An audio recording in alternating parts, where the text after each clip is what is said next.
Bienvenidos a una emisión más del Derecho a Disentir, el programa de Justicia TV en el que a partir de sentencias de la Suprema Corte abordamos temas de interés nacional con estudiantes de diversas carreras y universidades. Hoy vamos a platicar sobre el amparo en revisión 884-2018, resuelto por la primera sala, bajo la ponencia de la ministra Norma Lucía Piña Hernández. En este asunto, la primera sala analizó la constitucionalidad de una porción normativa de la Ley Federal de Transparencia y Acceso a la Información Pública relativa a la confidencialidad de datos personales de personas físicas y la posibilidad de extenderse al caso de personas jurídicas. Yo soy Alejandro Telles, gracias por sintonizarnos. Comenzamos.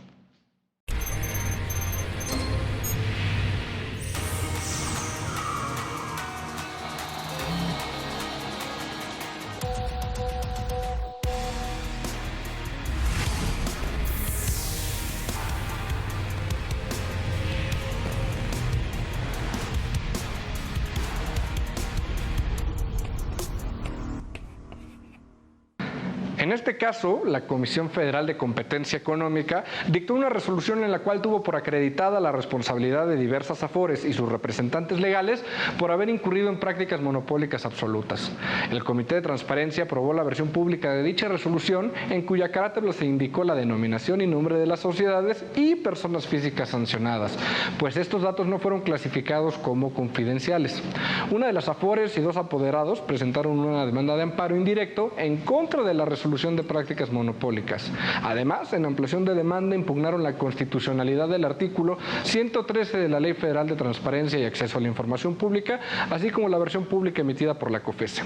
Ello al considerar que dicho artículo delimita la confidencialidad de datos personales a personas físicas, mientras que la ley general en la materia no realiza dicha distinción, por lo que existía una contradicción entre ambas normas y además se violaba el principio de jerarquía normativa. El juzgado de distrito negó el amparo y los quejosos presentaron un recurso de revisión, el cual fue remitido por el Tribunal Colegiado a la Corte por subsistir un problema de constitucionalidad. Para platicar sobre este tema nos acompañan Paola Talavera, de Comunicación de la UNAM, Ailín Lugo, de Derecho de la Universidad Tec Milenio Campus Quintana Roo, Agustín Tepetate, de Derecho de la Universidad Autónoma del Estado de Hidalgo, y Noelia Jiménez, de Relaciones Internacionales del ITAM. Bienvenidas y bienvenido a Derecho a Disentir. Qué gusto que estén acá, qué gusto que vamos a poder platicar sobre este tema. Si les parece bien, en este primer bloque me gustaría que me compartieran primero en términos generales un poquito de qué va la sentencia, qué les parece, a favor, en contra y por qué, y ya después vamos viendo qué temas vamos a ir debatiendo de la sentencia. Noelia, empiezo contigo, bienvenida, platícame, ¿qué te pareció la sentencia? Bueno, muchas gracias por el espacio. Yo, pues desde mi disciplina me voy a enfocar más en la parte de derechos, perfecto, en la parte sobre este encontronazo, ¿no? O este conflicto que parece, el aparente conflicto entre el derecho a la intimidad y el derecho de acceso a la información.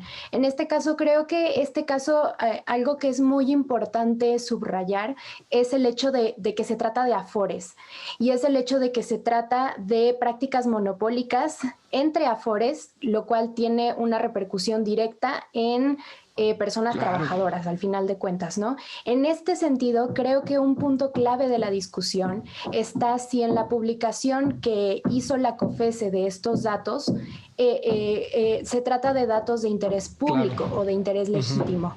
¿Por qué? Porque esta respuesta a decir si son datos de interés legítimo o interés público o no lo son, esto determinaría hasta dónde o qué alcance tiene el derecho de acceso a la información y por lo tanto qué limitación tiene el derecho a la intimidad de quienes impusieron este amparo. Muchísimas gracias. Sí, entonces creo que eso subrayaría de entrada. Aquí un punto fundamental para la discusión que vamos a tener. Interés público y el caso concreto como tal, sí juega, ¿no? El tipo de asunto, los derechos involucrados, sí juegan para determinar si un dato debe proporcionarse o no. Ya iremos más adelante hasta esto. Gracias, Noelia. Ailín, bienvenida a Derecho a Disentir. Qué gusto tenerte por acá. Platícanos, ¿qué te pareció la sentencia? ¿A favor, en contra? ¿Por qué? Igualmente, muchas gracias por el espacio. Hablando sobre lo que resolvió la Suprema Corte, a mí me llama mucho la atención esto que señalan los recurrentes sobre la controversia que podría llegar a existir entre el artículo 113 de la Ley Federal de Transparencia y el artículo 116, me parece, de la Ley General. Me parece que resuelven en un buen sentido, ya que aplicando la interpretación conforme, claro que lo más favorable para la persona moral en este caso, me llama mucho la atención que no se contrapone por este principio básico de derecho, lo que no está prohibido está permitido, a pesar de que sí expresa que es para personas físicas, los datos confidenciales, no limita a que también pueda ser para personas morales. Está muy interesante. Oye, a mí me cuesta, ya me platicarás tu punto de vista, pero este tema de confidencialidad de datos de personas morales, aunque claro, sí, también tienen muchos derechos en juego estas empresas. Muchísimas gracias, Aline. Regresamos con eso también. Paula, bienvenida, qué gusto tenerte por acá. Hola, ¿qué tal? Bueno, yo coincido con Noelia dentro de los puntos que mencionó pues sobre el punto que son afores y no cualquier otra agrupación o empresa.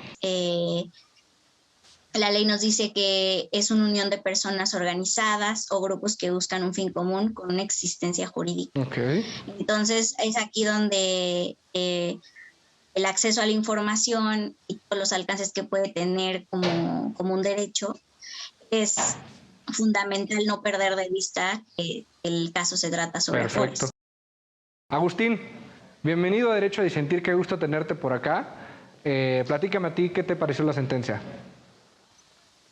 Bueno, pues muy buenas tardes a todos, a todas.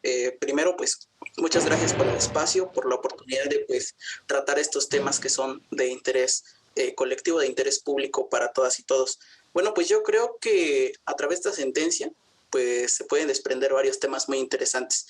El primero, pues a mí me gustaría tener muy en cuenta que pues el derecho como fenómeno social tiene esta característica de que constantemente, tiene la necesidad de estar evolucionando, y es a través de debates como debates como el que viven los ministros, a través de pues el concepto, ¿no?, de información confidencial, pues nos va permitiendo ir haciendo un análisis e ir adecuándonos a los contextos nacionales que pues son siempre cambiantes, ¿no?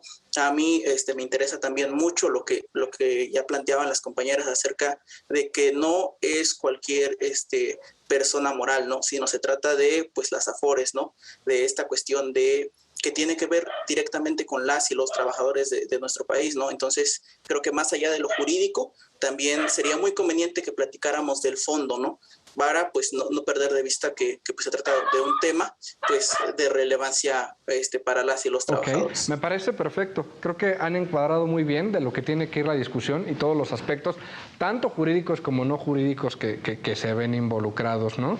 En un primer momento me gustaría que platicáramos sobre el tema general de la sentencia, ¿no? Recordarles a la audiencia que esto está previsto a nivel constitucional, el derecho de acceso a la información, aparejado también a otro derecho tan importante como es la libertad de expresión, y entendiendo que este tipo de derechos son fundamentales para la creación de un Estado democrático, ¿no?, para vivir en un Estado de derecho social, en un Estado de derecho constitucional. Es importantísimo que podamos tener acceso a los documentos en los cuales se plasman las funciones de nuestras autoridades, de los tres poderes y también de los órganos autónomos, etcétera, y que podamos contrastar lo que están haciendo, ¿no? Esto permite investigaciones, permite periodismo. Noelia, nos platicabas un poquito que en este caso se trataba de afores. ¿De qué va el asunto? ¿De dónde se enfrasca o de dónde viene este problema jurídico? ¿Qué pasó con estas afores? Bueno, primero creo que vale la pena recordarle a nuestra audiencia lo que es la COFESE. Claro. La COFESE es un órgano regulador que se dedica a garantizar la competencia económica y por lo tanto observa este tipo de prácticas monopólicas, no solamente de las afores, sino de cualquier empresa que pueda incurrir en este tipo de prácticas. Entonces, en ese sentido, pues los trabajadores podrían tener la posibilidad de a lo mejor cambiarse de empresas o de afore, por así decirlo, ¿no? Y lo que estas Afores hicieron fue una práctica terrible en la que incurren muchas empresas, que es la colusión de precios. Entonces, esto lo que significa pues, es que de alguna manera acuerdan precios mínimos de los cuales no van a bajar para impedir la competencia y que los trabajadores pudieran encontrar otras opciones, a lo mejor que les fueran más convenientes para su economía personal. Claro. Entonces, de esto se origina el caso, la COFESE conoce de este caso y, bueno, publica la resolución, la hace pública y se publican los nombres de las Afores, así como los nombres de personas físicas. Como bien lo dices, es interesante entender la magnitud del problema al que nos enfrentamos, ¿no? Se supone que esa participación de múltiples agentes nos lleva a mejores precios y a mejores opciones para los consumidores. Esto es lo que genera, en principio, un mercado de competencia, ¿no? Y hay ciertas prácticas que por su naturaleza están prohibidas por la ley. ¿Por qué? Porque impiden que podamos llegar a este equilibrio o a estas condiciones en las que se van a ver beneficiados tanto los consumidores como las empresas, ¿no? En este caso, como tú mencionas, la colusión y la práctica de actividades monopólicas, pues, ¿cuál competencia? Las empresas imponiéndose nuevamente ante el consumidor, qué sorpresa. Pero bueno, entonces, aquí se da una resolución de la COFESE, que como bien dices es el órgano de sancionar este tipo de actividades, y surge la pregunta en la versión pública que se hace de esta sentencia de si deben testarse o no los nombres de las aseguradoras, perdón, se me fue el nombre de las de las aseguradoras y sus representantes legales, ¿no? ¿Qué es una versión pública? De una sentencia, como puede incluir datos que son personales o confidenciales, es necesario testarlos y hacerla con el conocimiento del público sin estos datos. ¿Qué son los datos personales? Aquellos que hacen identificable o identifican a una determinada persona. Entonces, a efecto de salvaguardarla, los borramos. Agustín, ¿a ti qué te parece en este punto? Te preguntaría primero el testar o no los datos de las personas morales y físicas involucradas. Bueno, creo que de nuevo está la importancia de no perder de vista el fondo, ¿no? De dejar de tomar en cuenta que no se trata pues de un dato confidencial X de alguna persona moral, sino se trata pues de la cuestión del retiro de las y los trabajadores, y se trata de una serie de personas morales, en este caso, que se ponen de acuerdo con personas físicas y incurren en prácticas monopólicas que impiden que las y los trabajadores pues quizá puedan tener acceso a un mejor mercado de afores que pues pueda estar libre de estas prácticas monopólicas, ¿no? Y pues no hay que dejar también de tomar en cuenta que la controversia surge pues no a raíz de que la COFESE en ejercicio de sus funciones pues realice toda la investigación y todo el proceso, sino a raíz de que se hace público, es decir, a raíz de que se hace pública la conducta en la que incurrieron pues estas personas morales y estas personas físicas, y como esta controversia la impulsan para buscar que sean testados los nombres de estas personas, pues para evitar que este asunto, que pues ya en una opinión personal yo considero que es de interés público de la nación, pero sobre todo pues de las y los trabajadores, ¿no? Entonces pues yo de entrada, pues, respondiendo un poquito a la pregunta, consideraría que pues por supuesto que es un asunto de interés público, tanto que pues un organismo como la COFESE pues tuvo que hacerlo en el ejercicio de sus funciones. Mencionabas que el derecho de acceso a la información precisamente puede estar vinculado con actividades de investigación y de periodismo.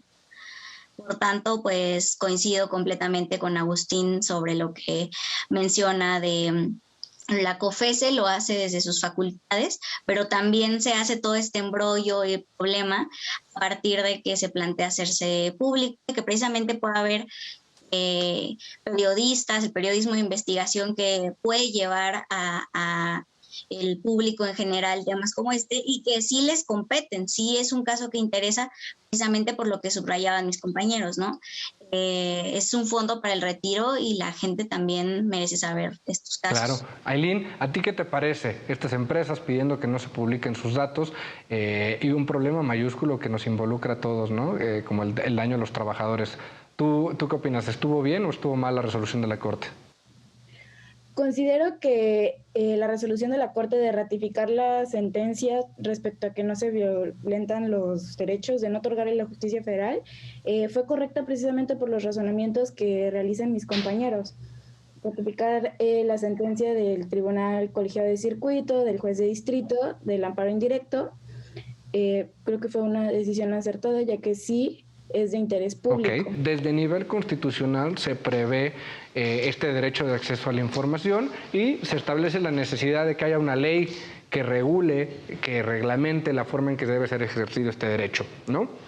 En el caso, tenemos una ley general y una ley federal de acceso a la información, de transparencia y de acceso a la información pública, ¿no? En principio, toda la información que tienen las autoridades es de carácter público, salvo un régimen muy claro y previsto de excepciones a este caso, cuando son datos o confidenciales o que tienen que ser reservados, ¿no? La ley prevé distintos supuestos para los casos en que tiene que reservarse y también prevé distintos argumentos para información que tiene que ser clasificada como confidencial.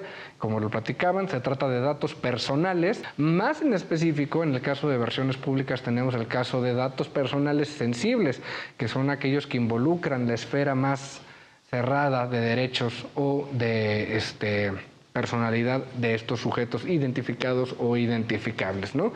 Como bien lo mencionaban, en el caso se trata de una afectación importante al interés público a trabajadores, pero, como también mencionaron en sus primeras participaciones, aquí juega un punto muy importante de análisis jurídico, que es el tema de jerarquía normativa, ¿no? ¿Cómo juega esta ley marco, la ley general de transparencia, la ley federal, con lo previsto en otras disposiciones? Si les parece bien, vamos a regresar a platicar este tema en el segundo bloque. No se vayan en casita, regresamos pronto. Estamos de vuelta en el Derecho a Disentir por Justicia TV. Estamos platicando un poquito sobre lo que es el derecho de acceso a la información pública y la protección de datos personales. En específico, ya platicamos un poquito de lo que se trataba, el caso concreto, del interés público que revestía la cuestión y la sentencia analizada de la COFESE. Y es aquí donde me surge una pregunta. Como tal, a ver, ¿existe protección de datos personales para personas jurídicas? ¿Las personas jurídicas como tal tienen datos personales? A mí me parece que la respuesta pudiera no ser tan sencilla. Agustín, ¿a ti qué te parece? Bueno, yo creo que una de las cosas importantes también para las personas que nos están viendo, pues es hacer esta diferencia, ¿no? Entre las personas físicas, que somos nosotros quienes estamos hablando, quienes nos están viendo, y pues las personas jurídicas o morales, ¿no? Pues creo que un buen planteamiento sería las personas jurídicas o morales tienen vida privada, pues ciertamente yo consideraría que no.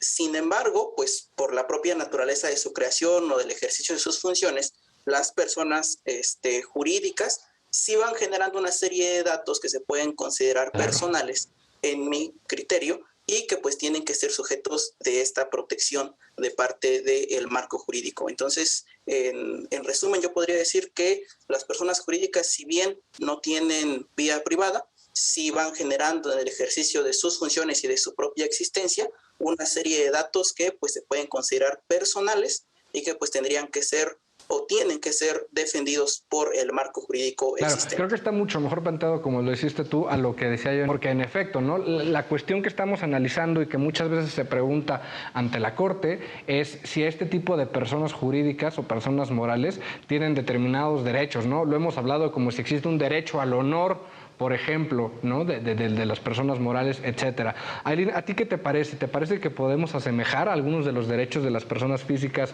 a las personas morales? Y en este caso de datos personales, ¿te parece que es adecuado el tratamiento que da la Corte? Bueno, si hablamos sobre los datos confidenciales, los datos personales que se pueden considerar confidenciales para personas físicas, tales como, bueno, recordando que los datos personales considerados como confidenciales son aquellos que los hacen personas identificadas o identificables, las personas jurídicas tienen datos, por ejemplo, sus comunicaciones privadas, datos bancarios, de sus movimientos, que también podrían ser considerados sujetos de protección. Claro, ok. Me parece que vamos a tener cierto acuerdo ahí. No sé, por ejemplo, si Paola y Noelia tengan algún punto de encuentro aquí o también están de acuerdo.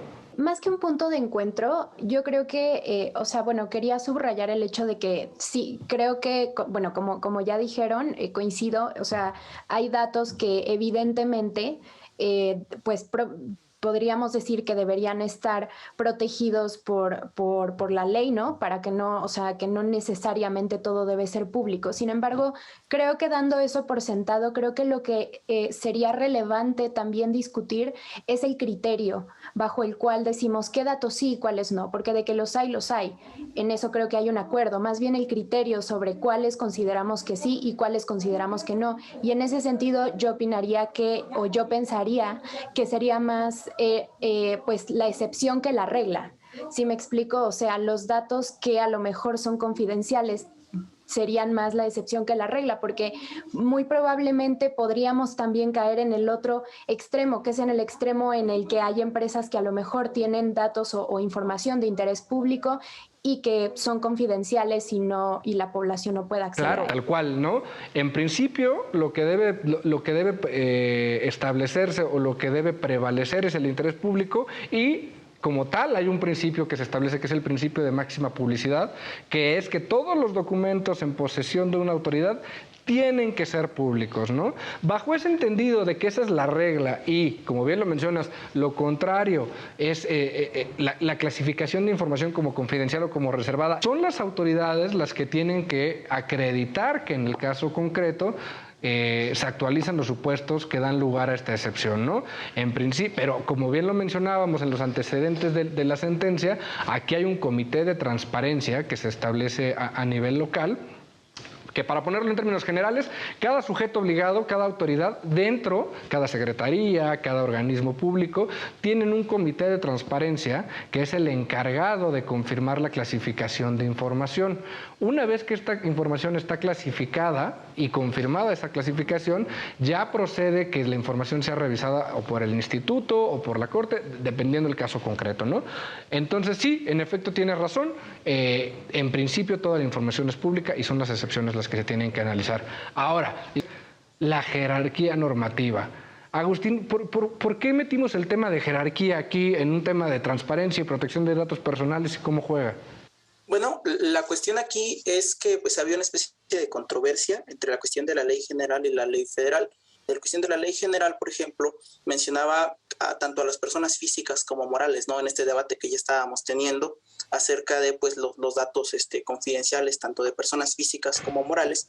Sin embargo, pues la ley federal únicamente mencionaba a las personas físicas. Es cuando ahí entra una controversia y se resuelve a través pues de esta cuestión de la jerarquía, ¿no? De lo que en derecho pues vamos conociendo, de que hay unas leyes jerárquicamente superiores a otras y pues en las cuestiones de controversias, en lenguaje coloquial, pues hay que hacerle caso a la ley jerárquicamente superior, ¿no? En este caso, pues la ley federal estaría cayendo en una cuestión de inconstitucionalidad por la cuestión de únicamente considerar a las personas físicas. Ok, Aileen, te escucho, porque me parece que si no, cuando hablamos de este tema de jerarquía, lo que se nos viene a la mente, tanto creo que a abogadas y abogados y no abogadas, es el tema de la pirámide de Kelsen, ¿no? La famosísima pirámide que nos enseñan a todos, incluso creo que desde la prepa.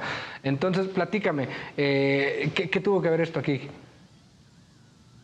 Bueno, en mi opinión, no se encontró la inconstitucionalidad debido a que el 113, a pesar de que expresamente señala a las personas físicas, no limita a las personas jurídicas. Entonces, en ese sentido, por eso sí se le hace caso a la ley general, partiendo de que la ley general, la ley federal, sale de la ley general. Ok, pero a ver, entonces, ¿cuáles son los cuerpos normativos que están en juego, ¿no? O sobre los cuales tenemos que hablar de este tema de jerarquía? ¿Una ley general y una ley federal, Agustín? Sí, así es. Como bien mencionaba mi compañera Aileen, existe tanto una ley general y tanto una ley federal. Aquí la cuestión es que la ley federal se desprende de la ley general. Y eso pues nos da un poquito la cuestión de la jerarquía, como la pirámide que estaba mencionando, ¿no? Si nos imagináramos así la pirámide, vaya, pues la ley general estaría aquí y la ley federal se desprendería, por lo que jerárquicamente pues estaría abajo, ¿no? Entonces pues eso afortunadamente pues permite aplicar el criterio de la jerarquía. Perfecto. El artículo 113. Se considera información confidencial la que contiene datos personales concernientes a una persona física identificada o identificable. ¿Cuál es el análisis, Noelia? ¿Qué te pareció relevante de la sentencia sobre este examen de constitucionalidad que se realiza?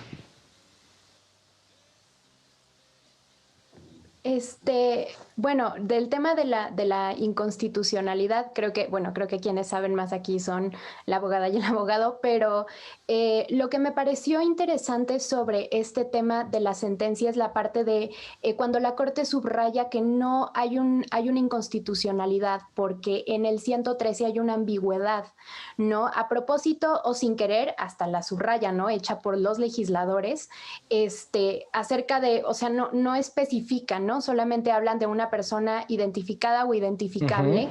Y yo creo que de alguna manera eso, al ser también una tesis que no genera, en este caso, jurisprudencia, creo que da un amplio margen para poder discutir sobre si en algunos casos aplicará o en otros no. Creo que a mí eso personalmente es lo que me pareció más interesante, la parte de la ambigüedad, de que en este caso no se declaró inconstitucional, dado que haya ambigüedad en el hecho de que a qué persona se refiere esa fracción de ese artículo específico. Sin embargo, creo que sería muy interesante ver si se llegara a discutir en otros casos futuros, incluso si en otros casos donde otra vez no generara jurisprudencia, cómo se interpreta o cuál es el criterio bajo el que se interpreta. Esa es la parte que a mí me llamó más la atención. Muchísimas gracias. Ailín, ¿a ti qué te parece? Poner en contexto también a la gente que nos acompaña, ¿por qué llega este asunto a la Corte? Porque la Corte es el órgano que tiene la facultad de conocer de este tipo de asuntos cuando resultan importantes, trascendentes y enmarcan un juicio de constitucionalidad de una norma, ¿no? ¿A ti qué te parece este ejercicio que realiza la Corte? ¿Te parece que es una solución adecuada?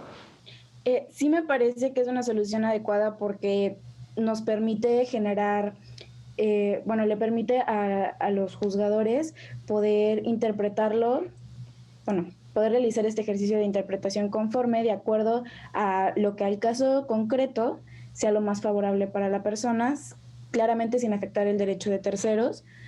Bien. Claramente sin afectar el derecho. Perfecto. Paola, ¿a ti qué te pareció este análisis que hizo la Corte? ¿Te parece una solución adecuada? ¿Crees que pudo optar por otro camino y decir como tal que no era aplicable, que no había una ambigüedad? ¿Qué te parece? No, también estoy de acuerdo. O sea, creo que la parte de la ambigüedad que puede haber dentro de los artículos es algo que también me ha llamado la atención desde el acercamiento que he tenido desde las ciencias sociales hacia el derecho, porque ahí también hay una parte muy subjetiva que también Agustín mencionaba en el primer bloque, ¿no?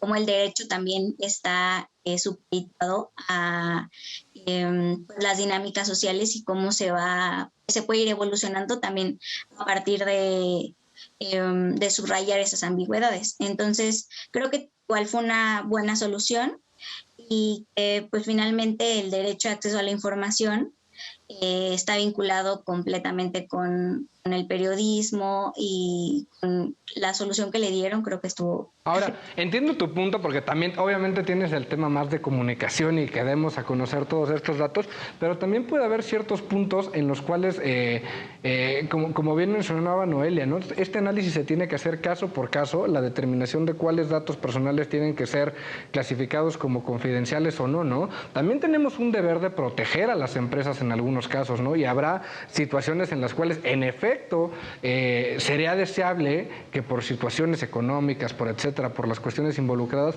no se den a conocer este tipo de datos, ¿no? ¿Tú qué opinas, Agustín? Para concluir este tema de la constitucionalidad, ¿a ti qué te pareció este ejercicio de la Corte? Platícame. Bueno, yo creo que en este caso, repito, sin perder de vista la cuestión del fondo de este caso en específico, pues es una solución adecuada, ¿no?, a la que llega la Corte. Sin embargo, pues esta cuestión de la ambigüedad, pues bien se puede prestar a otras interpretaciones en otros momentos y en otros contextos, porque pues como bien se mencionaba en intervenciones pasadas, pues esto no generó jurisprudencia, ¿no? Entonces pues queda abierta esta cuestión a otro análisis en otros contextos y en otros momentos, y pues yo creo que pues tomando en cuenta todos los puntos de vista y que pues yo considero que en adelante se van a presentar más casos similares, pues se tendría que llamar la atención de los legisladores, ¿no? Que se tendría que pues corregir esta ambigüedad porque pues en algunos otros casos que también sean de interés público, pues se podría privilegiar el interés, qué sé yo, de las corporaciones que puedan estar interesados en, como decía la compañera, que pues que no se haga pública alguna actuación, ¿no? Entonces yo considero, ya para terminar, que pues sí se tiene que tomar en cuenta el corregir esta ambigüedad desde el punto de vista de los legisladores. Ok, muchísimas gracias. Ahora, yéndonos ya a un tema más general y saliendo del punto jurídico en concreto, para poder platicarlo todos fuera del tema normativo, es que vivimos en una sociedad que cada vez está pidiendo más transparencia por parte de las autoridades, pero también tenemos la otra voz por parte de determinados servidores públicos donde ya están diciendo que es excesivo, que tal vez es innecesario o que la cantidad de información que estamos generando para los particulares en algún momento nos está llenando de ruido y hace que perdamos de vista lo importante o lo trascendental. Toda la información debe ser pública, ¿no? Y sobre esto hemos entendido el papel del Estado en los últimos años. Paula, ¿tú crees que en efecto esto está bien? ¿Que nuestro entendimiento de lo que debe ser el Estado implica que como ciudadanos debamos tener acceso a todos los documentos, salvo las contadísimas excepciones? Pues también sí creo que puede generar ruido o puede generar esa sobreinformación. Y de hecho, o sea, desde comunicación sí se ha teorizado también sobre eso, ¿no? Sobre la forma en la que el individuo continuamente es bombardeado de imágenes, texto, sonido, ¿no? Creo que de todas maneras, aunque hay toda un proceso de derecho para acceder a la información de entidades públicas, no siempre todas las personas están al tanto o buscan también acceder a esa información. O sea, por ejemplo, en una materia que llevamos en la facultad sobre aprender a entrar incluso al INAI y a pedir algún documento. ¡Órale, qué buena onda! Sí, esa materia estuvo súper buena y la tomé, de hecho, con la profesora Marván. Entonces fue una súper experiencia y ahí me di cuenta que no muchos, ni siquiera de la facultad, saben hacer ese tipo de procesos, ¿no? De meterte y hacer tu solicitud de información. Entonces creo que está estas dos partes. O sea, ni toda la gente sabe también acceder a los portales o le interesa. Y por otro lado, la que sí y la información que pueda, digámoslo, presentarse justamente a través del periodismo de investigación, termina también por saturar al público. Claro. Entonces, puede ser estas dos visiones. A mí me parece muy interesante porque incluso saliéndonos un poquito del esquema mexicano, te voy a poner un ejemplo, alguien que era un interesado en el tema era Barack Obama, y cuando a Barack Obama se le preguntaba sobre este tema decía que podíamos asumir al Estado de dos formas en el derecho de acceso a la información, que obviamente tiene otro nombre ya, y decía que muchas de las decisiones que tomamos como ciudadanos es porque no estamos bien informados, no porque el ciudadano sea malo, porque el ciudadano no quiere que le vaya bien a la sociedad, sino porque no tenemos suficiente información para poder tomar buenas decisiones. Y ahí teníamos dos opciones. Una es entregar toda la información así como se prevé en este sistema, y otra que el Estado tiene el deber de concentrar y darle información únicamente la que resulta más relevante para los ciudadanos. Esto en el entendido, como decía, de que los medios de comunicación tradicionales ya están superados por mucho. Entonces decía que este cúmulo de información que brindaban las autoridades solo ofuscaban y solo generaban incertidumbre, y que únicamente debería hacerse pública la información más precisa a consideración del gobierno. Noelia, ¿a ti qué te parece esta aseveración? Es que sí es un tema muy complejo, pero voy a igual abordarlo un poco desde mi disciplina, claro, usando un ejemplo igual ajeno a México, y es el caso de Cambridge Analytica y todo este escándalo que hubo cuando fue en 2016 en Estados Unidos las campañas y la elección presidencial. Y yo creo que yo pensaba ahorita que hablábamos de esto, pensaba mucho en este caso, porque si bien entiendo el punto de que hoy en día como población estamos súper saturados de información que muchas veces a lo mejor o ni nos interesa o a lo mejor ni siquiera entendemos o estamos saturados, creo que de esa certeza a dar el salto de que hay información que selectivamente se debería dar e información que selectivamente no se debería dar, ya es un salto muy grande. ¿Por qué? Porque aún teniendo este tipo de protección para las personas de acceso a la información y de garantizar acceso a la información, hay mucha información que no es pública todavía. Es decir, con todo y la protección que como personas ya tenemos para poder acceder a información, hay mucha información a la que no podemos acceder. Porque aún, por ejemplo, si metes una solicitud de información, bueno, yo personalmente me he topado en 2 ocasiones con meter solicitud de información y que me digan que es información confidencial, ¿no? Entonces, aún con todo este tipo de protecciones hay información que no sabemos y bueno, en ese caso específico que mencioné previamente, pues fue un poco ese tipo, ¿no? O sea, la información se supo porque una persona que trabajaba ahí y que decidió dimitir fue la que dio toda la información de todo lo que estaba pasando con los datos personales de los usuarios de una red social que estaban siendo vendidos a otra empresa para efectos de marketing político. Entonces, creo que este es un tema que mi postura muy personal sería: no, a la población no se le debe restringir más aún el acceso a la información y no debería de ponerse más estrictos, ¿no? La discreción con base en la cual se libera y no se libera información. Más allá del Estado, por en este caso las mismas empresas, porque aún con todo y todo no tenemos acceso a todo y aún hablando del gobierno tampoco tenemos acceso a todo. Claro, y aparte aquí tocas otro tema que me parece fundamental, que es, aparte del derecho de acceso a la información, esto viene aparejado de otro derecho que es el derecho de protección de mis datos personales, ¿no? Y la gran pregunta del siglo XXI es ¿quién tiene nuestros datos personales, por qué y cómo los utilizan, ¿no? Y no solo a nivel gubernamental, como lo comentabas, las empresas como tal ya generan un nivel absurdo de riqueza únicamente con el manejo de nuestros datos personales, ¿no? Y aquí viene un debate súper interesante porque también cuando nos dicen que el gobierno va a tener nuestros datos personales, pues todos nos levantamos y decimos esto está mal, pero también damos nosotros nuestros datos personales a una aplicación que nos va a cambiar nuestra cara para hacernos una caricatura, ¿no? Entonces, si les parece bien, regresamos con este último tema para que me den su opinión.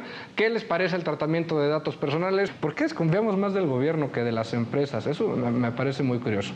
No se vayan, regresamos con este tema en El Derecho a Disentir por Justicia TV.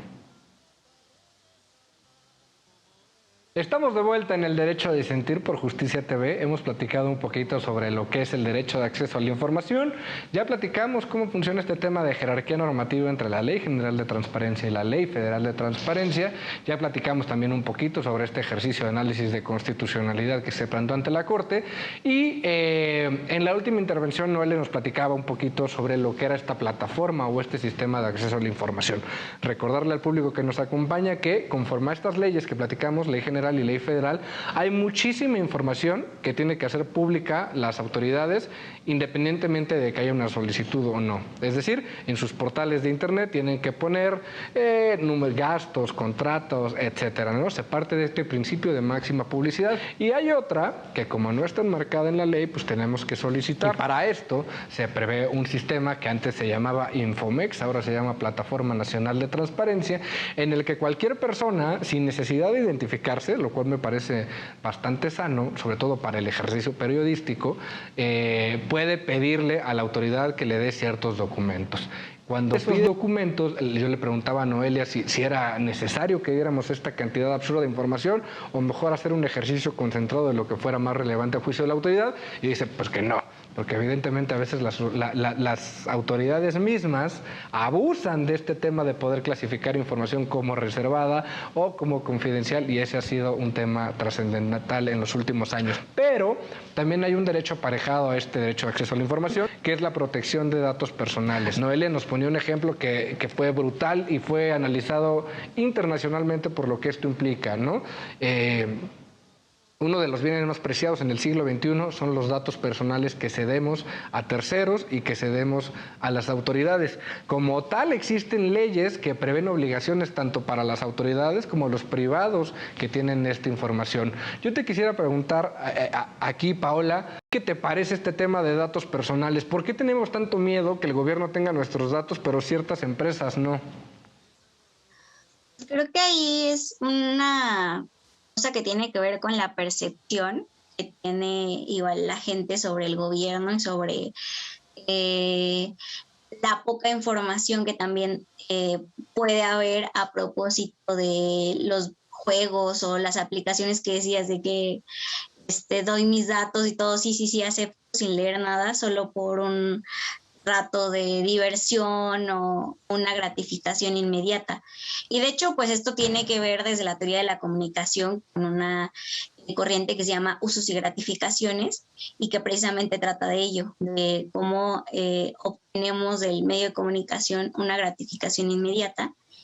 Y pues por ello también es importante, por ejemplo, generar campañas también dentro de las mismas redes sociales sobre estos temas, y que pueda haber mucha más circulación de informar la importancia de la protección de tus datos personales, porque finalmente eres tú el que también puede o no ejercer una actividad mucho más consciente del uso de cualquier tecnología de la información o incluso cuando contratas algo, ¿no? Claro. Entonces, bueno, desde esa perspectiva, creo que es eso, tiene que ver con la percepción y con el estar consciente del uso que le damos a Internet y a la tecnología. Pero a veces pareciera que nuestra generación, que se jacta de ser la más tecnológica y los dueños y amos de estas redes sociales, parece que no entendemos, ¿no?, todo lo que afirmamos y estamos, creo que cada vez más acostumbrados al clic, al sí acepto, y no entender que como tal hay contratos, que estamos cediendo cierto registro de nuestras actividades, ¿no? A mí me parece muy preocupante, y me parece que la ley tal vez incluso se ha quedado un poquito atrás, ¿no?, en la protección del consumidor. ¿Tú qué opinas, Agustín? Sí, pues yo creo que se ha dado en las últimas décadas este fenómeno de que el Estado dejó de tener, si así podemos llamarlo, el monopolio, ¿no?, del gran dominio de datos personales de la población. El Estado, naturalmente, en el ejercicio de sus funciones, pues llega a tener una infinidad de datos personales de los ciudadanos. Sin embargo, pues a través de la aparición de estas aplicaciones y de las redes sociales particularmente, pues estas grandes corporaciones, que pues hay que destacar también que en su gran mayoría se trata de corporaciones internacionales, que no necesariamente pues están sujetas a un Estado en particular, hablando pues de México, pues comienzan a manejar una gran cantidad también de datos personales y pues la gran desventaja es que los ciudadanos pues tenemos esta percepción un poquito más positiva acerca de las redes sociales y no tenemos esta desconfianza natural que pues sí tenemos, por ejemplo, para con el Estado, ¿no?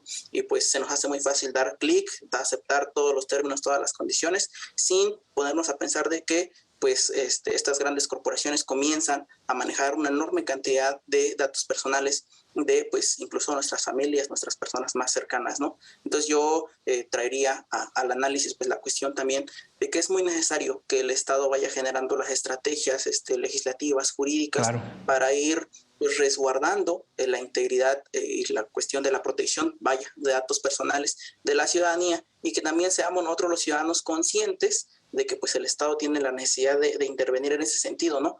Porque pues la mayoría de los intentos del Estado por ir regulando esto, pues el grueso de la población lo toma como una intrusión, ¿no?, a su ejercicio de las redes sociales. Entonces pues ese sería un debate interesante, ¿no? ¿Qué tanto queremos que el Estado comience a regular los datos personales que van obteniendo las grandes corporaciones, particularmente pues de redes sociales, ¿no? Entonces pues sería un buen tema de análisis. Porque aparte, me parece que México evidentemente no es el país más adelantado en tema de protección de datos personales, cuando tenemos ya en Estados Unidos que se están generando incluso organismos internos que se encargan de verificar todos estos temas, ¿no? Facebook ya tiene dentro un comité especializado para este tipo de problemáticas, ¿no? Pero parece que sí, como lo comentaban, cuando firmamos un cierto acuerdo con una de estas empresas internacionales para darles nuestros datos personales, ya tenemos muy asentado que la primera normativa o la primera regla va a ser: doy autorización para que se compartan con terceros, ¿no? Y eso genera todo un sistema de cookies y que den seguimiento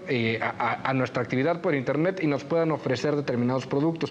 Pero como comentaba Agustín, aquí nos encontramos ante la problemática de dónde debe ingerir, dónde debe meterse el Estado y dónde no. También del lado del Estado tenemos malos casos, ¿no? En 2017, 2018, si no mal recuerdo, nos dimos cuenta que en la Deep Web estaba todo el registro del Instituto Nacional Electoral. el padrón electoral lo podías comprar en la Deep Web como si nada, ¿no? Ailín, ¿en quién confiamos? ¿Cómo debemos proceder ante estos problemas? ¿Confiamos en las empresas? ¿Confiamos en el Estado? ¿Que el mercado se regule solo? ¿Qué hacemos? Wow, es muy interesante este planteamiento de que el mercado se regule solo. Como lo comentaba, sí considero que existe por parte de la población un mayor descuido con los datos personales cuando se trata de corporaciones o de empresas privadas, precisamente por lo que nos mencionaba Paola, que era la gratificación instantánea, ¿no? El hecho de que, bueno, por lo menos si se lo doy a la gran corporación me va a recomendar un producto que me va a gustar, también apela a nuestro sentido consumista, ¿no? Yo estoy de acuerdo que sí se debería de regular en un sentido donde no caiga en la censura, porque creo que ese es el miedo que también se tiene de que las autoridades tengan nuestros datos personales, que pudieran llegar a caer en un tipo de censura o que, como sabemos, pues han existido casos donde las mismas autoridades a veces el mismo pueblo no siente que pueda confiar en ellos. Entonces, si me van a reprimir, si voy a ser localizado. Justo el tema del padrón telefónico, ¿no? Lo que tenía miedo, o sea, no le queremos dar a las autoridades el tema de poder vincular un número telefónico a nuestros nombres, ¿no? Eso ya te habla de un tema de desconfianza severo, ¿no crees? Es correcto, y la verdad es que no es para menos. El Estado mexicano sí nos ha demostrado que no siempre tiene las mejores intenciones, pero yo creo que también hay que ser muy conscientes como ciudadanos, como a quién le damos nuestros datos personales. El Estado también tiene que realizar cierto tipo de concientización social para volver a recuperar esa confianza que se ha perdido poco a poco. O sea, va a ser un proceso largo, pero sí creo que a través de las regulaciones, de ciertas leyes que protejan nuestros datos personales, podemos ir mejorando en esta materia. Muchas gracias. Noelia, tú nos metiste en este embrollo, entonces ahora te voy a pedir que nos saques del mismo. Este tema de datos personales ha generado más que el que nos recomienden un producto o no. Se ha visto en campañas políticas, ha influido en la toma de decisiones de un Estado democrático y al parecer cada vez estamos normalizando que así sea. ¿Cómo procedemos o a quién podemos confiar que resuelva el tema de nuestra protección de datos personales? Yo creo que, bueno, para esto, o sea, es un tema súper amplio, entonces creo que es, o sea, como que voy a irme por partes. La primera, estas empresas o este mercado se regula solo, regulación o no del Estado. Pues no, ningún mercado se regula solo, ¿no? Ningún mercado se regula solo en competencia perfecta, eso no existe, ¿no? Más que en la teoría.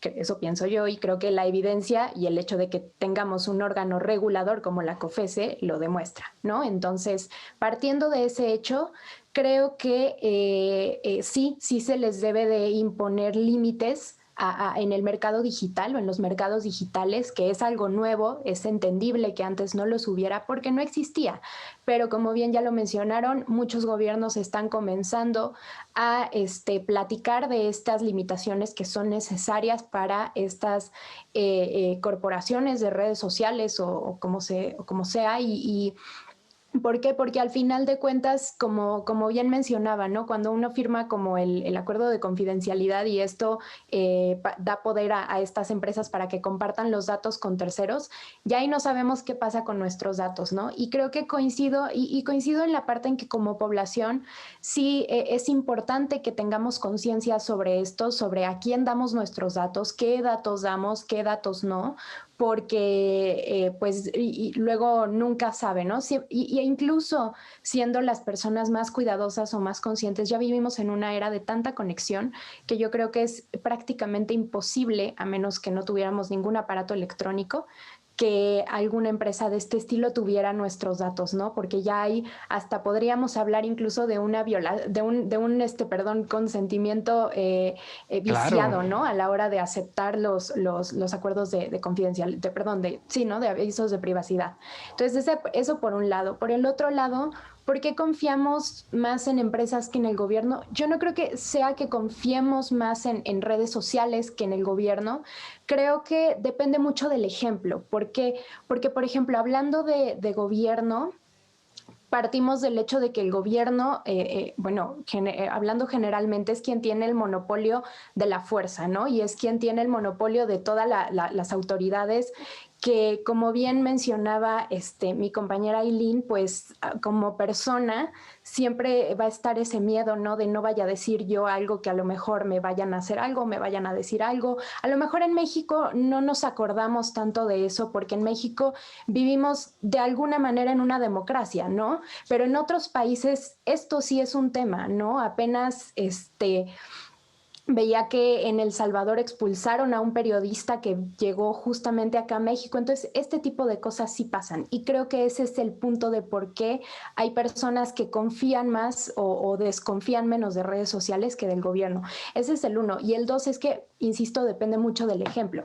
No es lo mismo que el gobierno busque ligar, a lo mejor tener una base de datos en donde ligan tu nombre a un teléfono, a donde vayan a tener una base de datos que se echó para atrás, pero una base de datos biométricos, claro, por ejemplo, ¿no? En donde está tu iris, tu huella digital, o sea, no es lo mismo, ¿no? Entonces creo que también en ese sentido, creo que sí hay que ser muy, muy cuidadosos al discutir estas cosas y saber y tener presente que no es lo mismo un tipo de datos que otro tipo de datos, que son datos personales, pero no es lo mismo que tengan mi huella digital y mi iris a que a lo mejor tengan mi nombre y ligado a un teléfono celular. Exactamente.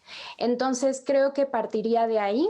De entrada, definitivamente esto se necesita regular, porque sí, no, la verdad es que hoy vivimos tan expuestos que casi diría que es imposible confiar en algún actor. Sin embargo, pues al final lo que tenemos es pues al Estado, ¿no? Que debe garantizar el bienestar de la población y la privacidad de nuestros datos. Me parece que al final al cabo esto, ¿por qué lo quise sacar? Porque es un repaso interesante de muchas de las aristas que vienen involucradas en el artículo 6º constitucional. Si bien la sentencia aborda en específico el tema de acceso a la información y clasificación de ciertos datos personales, lo cierto es que también tenemos esta vertiente de protección en un sentido mucho más amplio de datos personales, los sujetos obligados como las empresas, ¿no? Como bien lo mencionaban, sí, en México tenemos un sistema bastante amplio y que parte de él, ya muchas veces mencionado en este capítulo, principio de máxima publicidad.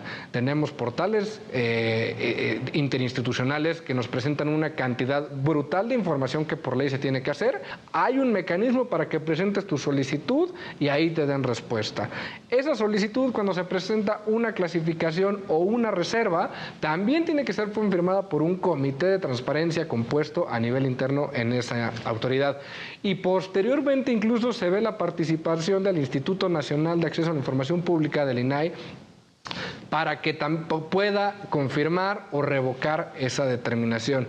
E incluso, una vez que ya se pronunció ese instituto, puede participar el Poder Judicial de la Federación conociendo de este tipo de interpretaciones, ¿no? Como en el caso vimos que participó la Corte, participó un juzgado de distrito en su momento. Entonces me parece que en términos generales analizamos que tenemos un sistema robusto, pero que aún así tiene que ir evolucionando porque el mismo esquema en el que se desarrolla este derecho de acceso a la información pública y de protección de datos personales va evolucionando y va requiriendo nueva actividad estatal para que nos sentamos seguros, uno, de que nuestras autoridades están cumpliendo con sus obligaciones y dos, que no están transgrediendo el uso que tienen que dar a la información que tienen tanto ellos como las empresas. Yo les agradezco mucho que nos hayan acompañado, me dejan reflexionando muchos puntos.